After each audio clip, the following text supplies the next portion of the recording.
ఒకనొక సందర్భం వస్తుంది.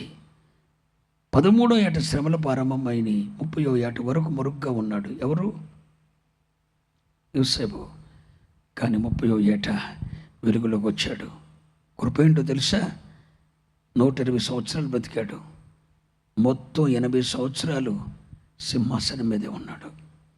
ఒక్కసారి దేవుడు ఆశీర్వదిస్తే ఆ ఆశీర్వాదాన్ని వెనక్కి తీసుకోవడం.